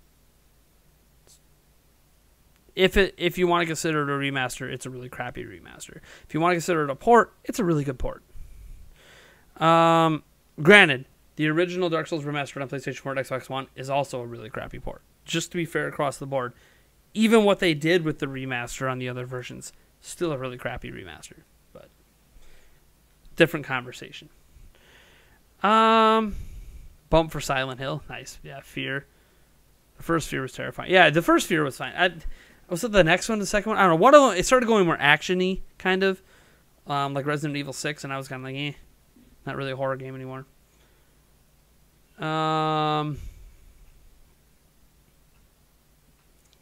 Let's see here. Another example, KBoom17 said, another example of YouTubers working together will be us complaining about Sony not giving the PlayStation crossplay, and now we at least have some form of crossplay for Fortnite. I mean, yeah, there was a lot of YouTubers that said something about that, from general gaming YouTubers to Sony YouTubers, even Nintendo YouTubers, since Sony was commenting on Nintendo stuff.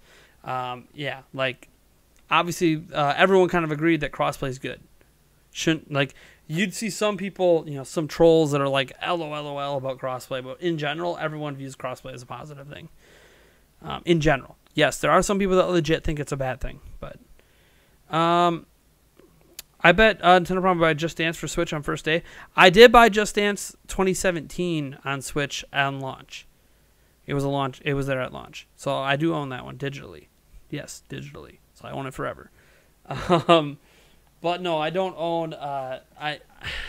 Basically, if I buy a Just Dance, it's because it has music I want to dance to. If it doesn't have the music I want to dance to, I'm not going to buy it because I like dancing. But we'll see. I do want to do a workout stream once a week. Take one of my streams and make it into like an hour-long workout. And sometimes that workout will be at home with Just Dance, playing some Just Dance for you guys and actually working up a sweat and working hard for half hour to an hour. Other times it'll be at the gym. Review Tech USA has been doing that now, so like it makes me feel like it almost makes me feel like people are gonna think I'm copying his streaming while he's working out thing. But my thing is, I was already thinking about doing this, and I don't think just because someone else is doing it that I shouldn't do it. Because I think the big thing for me is it's motivation, right? You guys can be excellent motivators for me to work out. I'm not finding the motivation within. My fiance, it's motivating for me to want to look good for her, but she's not really big into working out right now. And I think if I start to look better, start to lose weight, she'll want to work out as well. Not that I think she needs to work out, but I know that she wants to, and she's not finding that motivation. So I think if I could live stream, you guys could actually be my encouragement to not quit, to not give up, to keep pushing through a part of the workout that I'm starting to lose my momentum. And I'm not just saying because people super chat or donate or whatever to keep my motivation going, although obviously that helps, but just words of encouragement and everything. Not being afraid for my man boobies to bounce, or if you guys see a shirt tight over my belly, like, just I'm working on it, right? Like showing I'm actively working on it. I think that would be really, really good for me. But finding a day and a night that I want to do that is a little difficult. It could take over my Monday night streams. Maybe it'll be a random weekend stream, maybe every weekend, just to ensure I'm working out once a week. Should I work out more than once a week? Yeah, but if I could just get the workout to once a week, that's a massive improvement over 0 workouts a week. And then we can worry about maybe doing it twice a week and stuff like that, 3 times a week. Build up to it. So that's when I'll probably consider buying Just Dance again. The creator of Dusk M-Rated are close to finishing up on PC. They'll bring it to Switch. Nice. Saying something can cause huge backlash. Not talking about gaming for this, but large groups that gather agreeing on certain topics can cause huge violence. Oh, yeah, out in the real world, like not on the internet, out in person, yeah. Huge gatherings of people can be really, really positive, but it's a really dangerous situation when you have a massive crowd of people that are vehemently opposed to each other, especially. So like when you have a massive crowd of people at like a sports stadium, regardless of people's political views and anything else, everyone can usually agree they want that sports team to win. So there's not as many incidents at a sporting event. But political events, racism events, sexism events, like it always seems to lead to violence. And it sucks. It sucks that we can't meet up and make our points and stances in person, large crowds of people, without it turning into something. That we always resort to like the least effective way to solve any problems when it comes to those particular problems. Anyways, I'm not saying that violence doesn't ever solve problems, but it's pretty damn rare that violence is ever proven to make anything better. And even then, it's debatable if violence really made things better. Because if the violence to stop violence, you could argue has made things better. But if the violence never happened in the first place, we wouldn't have needed the violence to stop violence, right? So, let's see here. In debates, fans will support the YouTubers. I mean, yeah, that happens. In the OJ and me debate, there were a lot of people that sided with OJ, a lot of people that sided with me, and I don't know if it came down to people agreeing with my points or agreeing with his points at the time, or if it just came down to people like him and people like me. And even if you disagree with my points, if some people were vehemently attacking me and insulting me, same the other way. If you're a big fan of that YouTuber, even if you disagree, you feel compelled to step in and defend. Like Edward Norton, I know you as an example. You have stepped in to defend me at times when people have been attacking me. And that just happens sometimes when you're like a big fan of someone and you feel like people are crossing the line. You feel like this, I need to stand up for them because they're not necessarily standing up for themselves in those moments. I don't need anyone to stand up for me, but sometimes I just don't care enough to respond and say anything. Other times it crosses the line. There's been one incident in my YouTube career that crossed the line, It's in the past. Don't really feel like revisiting it, but I took care of it as best as I thought I was able to at the time. Alpha Nemi. Funny guy. He says, "Oh God, stop rambling, dude. We get it." So, did you look at the name of the live stream before you clicked on it, Alpha? If you're even still here. The name of the stream says, hold on, let me actually get to the actual stream. That was the Super Metal Dave stream. The name of the stream says, Shooting the Shit.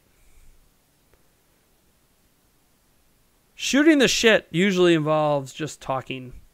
So if you don't like my rambling and my talking, then don't watch. No one's twisting your arm to be there. And I'm going to be done with the stream soon. It's already like 12:30 at night here. OJ looks awesome too. Dude, OJ looks built. He works out. He's a guy you can tell works out. And he talks about it too. He goes to the gym and stuff. He works out. He's on a good regime and he eats really well. I'm not saying that he never has his, cheat days and stuff, but OJ takes care of himself. That's for sure.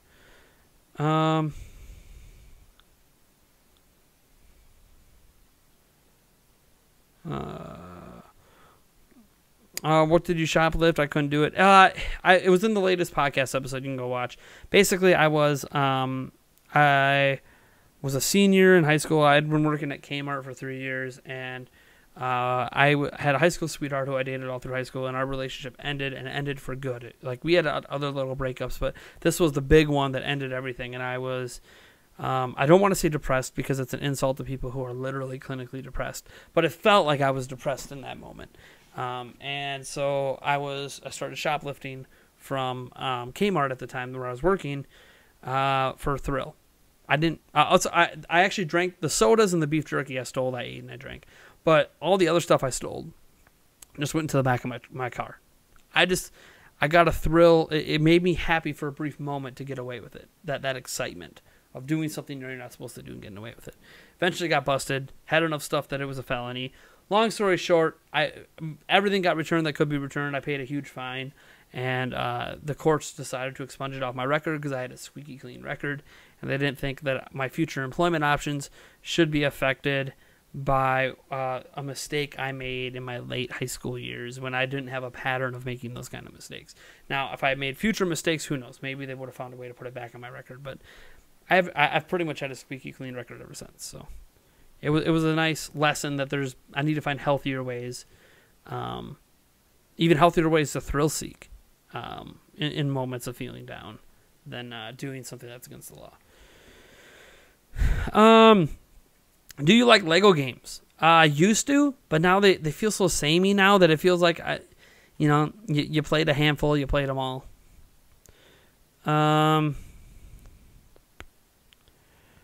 Let's see here. I don't watch Big Bang Theory anymore. Well, the show's almost done. It's got one season left?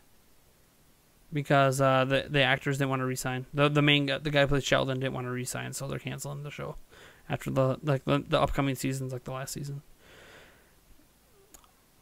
In what universe does cardio not help you lose weight? Cardio does help you lose weight.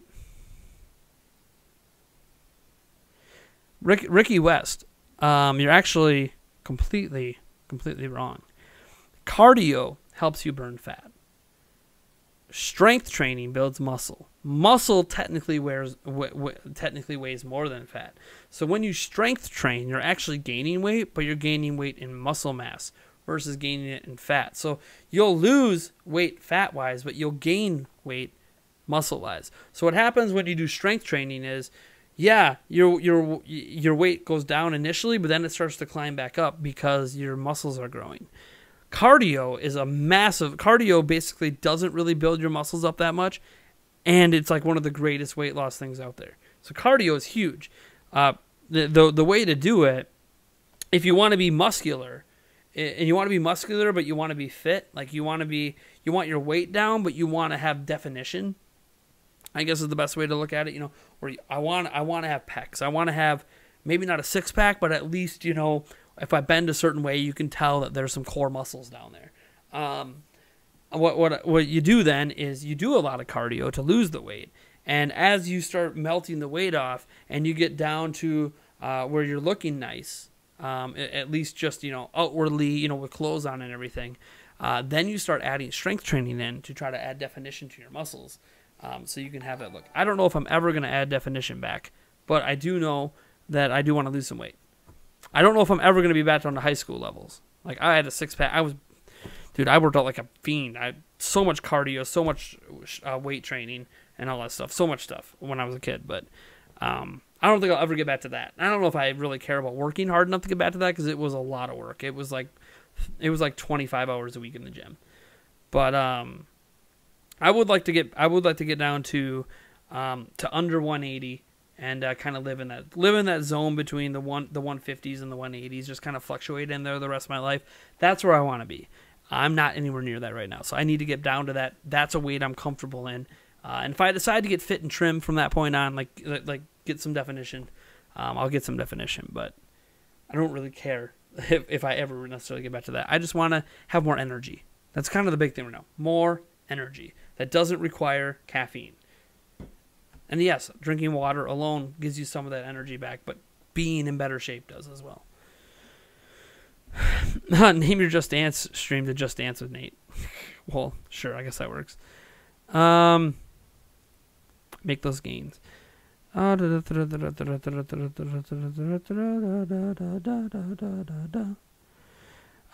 a combination of both cardio and strength training is absolutely the best way. Yeah. Yep. Cardio helps burn more calories. Strength training helps your metabolism. Exactly. And the thing is, I can't do the jogging anymore.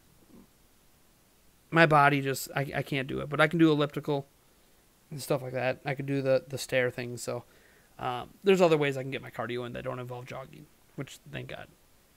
I also need to get a bike so I go on more bike rides with my kids during the summer. I mean, I have a bike, but it's a job. I need like a bike, not like a antique. Let me see here. Which amiibo do you prefer? 8-bit classic Mario, 8-bit classic, like there's no 8-bit Link. I bias to Zelda. So like if the question's ever Zelda or something else, the answer is probably Zelda. So in this case, Link is from The Legend of Zelda, so Link.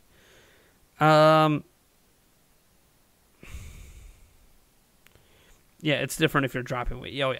Like if your weight's already down, then you should be strength training for sure. Especially if you don't care about distance.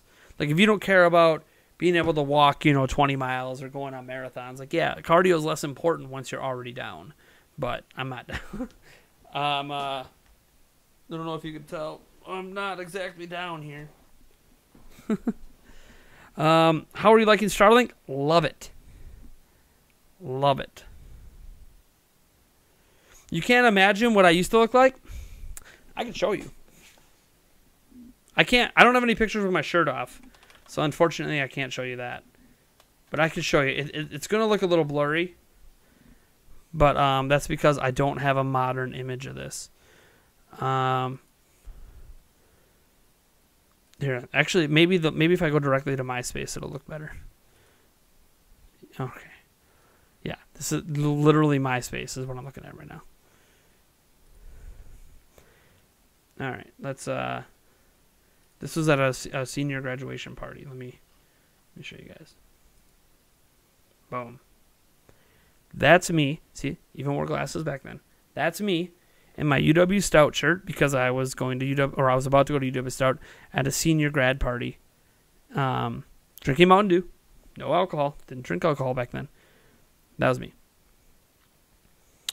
Didn't really have the pecs. I really wasn't a pec kind of guy, but I can't tell. I have a six-pack underneath there. The last time I had a six-pack was probably from this point for like the next 2 weeks afterwards, and then because I was graduating and I stopped working out, the six-packs go away pretty quickly if you don't maintain them. So that was me way back coming out of high school. This was me at TTM. Yeah, when I worked at TTM, I can already see the double chin starting to come in. This is after I gained my freshman 20. Already was starting to get the double chin. And the last photo I ever put on, boom, me out at a bar dancing. And you can already tell there's the stomach. But yeah, you can kind of see the progression there to. You can't tell as much because of the thing, but you can kind of sort of see a double chin coming into. Oh yeah, there's a belly on me now. So that was kind of the progression. And there's more photos, just not on MySpace. So yeah, that's right. I found a photo of me through Google Images. There's a few photos of me. Big Nate with a Wii U. I don't know why a photo. Anyways, that's what happens when you become a dad. No, all of the stuff you saw in the progression was before I was a dad. So I was already. Well, I think I've gained 50 pounds since becoming a dad over the past 8 years. I've probably put on a total of 50 pounds. Not proud of that fact, and it's not because of YouTube. My weight actually, since I started doing YouTube a couple years ago, has actually mostly stayed around the same. I have times when I lose a little bit, gain a little bit, but it basically all just stays around the same. So, me sitting on my butt making videos doesn't really seem to affect much when I'm off my butt all the time with my kids. Like today, we were at the playground at the park for a really long period of time, and I cannot find my cap to the wine. About to end the stream, but I don't know where did the cap go? Where could it be? Yeah. I guess for now I can take. This is not how you should close a wine bottle, using a cap that doesn't technically fit it. But I've had to do that before in a pinch. Alright, whatever. It's good. Alright, well, let me glance here. Damn, you got thinner by then. Going vegan alone would probably... Screw that shit. I ain't going vegan. Dude, meat. Where's the meat? Give me my steaks. Give me my tacos. None of that vegetarian shit. And by the way, I love veggies. But I ain't going vegan. I love my meat. Alright. Well, that's going to do it. Thank you guys so much for tuning in.